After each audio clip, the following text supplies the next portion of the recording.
បងប្អូនទិញទូរស័ព្ទដៃមួយទឹកគួរធ្វើរឿង4ចំណុចនេះដើម្បីឲ្យការប្រើប្រាស់ទូរស័ព្ទដៃរបស់បងប្អូនមានសុវត្ថិភាពបាទប្រកាសណាស់គ្មានបងប្អូនណាដែលចង់ប្រើប្រាស់ទូរស័ព្ទដៃមួយទឹកនោះទេប៉ុន្តែវាអាស្រ័យទៅលើលទ្ធភាពរបស់យើងម្នាក់ៗជាពិសេសគឺយើងចង់បានរបស់ដែលល្អទំនើបទាន់សម័យមានអបសិនច្រើនតែតម្លៃវាថ្លៃដូច្នេះក៏សម្រេចចិត្តយករបស់មួយទឹកអញ្ចឹងហើយក្នុងវីដេអូមួយនេះគឺខ្ញុំនឹងចែកម្លែកនៅកលឹះ4សម្រាប់បងប្អូនដែលទិញទូរស័ព្ទដៃមួយទឹកមកប្រើហើយប្រើទៅដោយមានសុវត្ថិភាពមុនចូលដល់ការបង្ហាញរបស់ខ្ញុំសូមបងប្អូនជួយចុច like ជួយ follow page និងជួយចុច subscribe លើ channel YouTube ដើម្បីទទួលបាននៅវីដេអូថ្មីៗជាបន្តទៀតបាទ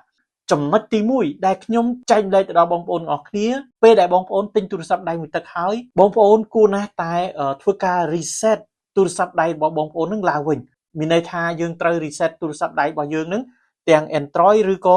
iOS បាទត្រូវ reset ថ្មីឡើងវិញឲ្យដូចយើងទិញថ្មីតែម្ដងឬក៏ដូចទូរស័ព្ទហ្នឹងយកចេញពីក្រុមហ៊ុនតែម្ដងបាទអាហ្នឹងចំណុចទី1ចំណុ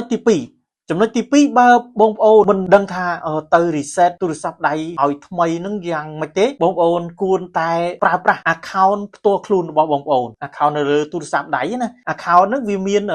បើពពួក iOS គឺ iCloud ហើយបើពួក Android គឺ Gmail បាទអញ្ចឹងបងប្អូនគួរណាស់តែប្រើ account របស់ខ្លួនកុំឲ្យ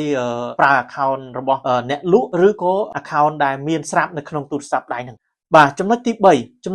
បងប្អូនដែលទិញទូរស័ព្ទមួយទឹកហើយបងប្អូនគួរណាស់តែទៅ clear ការកំណត់មួយចំនួននៅក្នុងទូរស័ព្ទដៃរបស់បងប្អូនខាន់គឺបងប្អូនត្រូវតែ clear នៅ password ឬក៏ passcode មានន័យថាបងប្អូនត្រូវដូ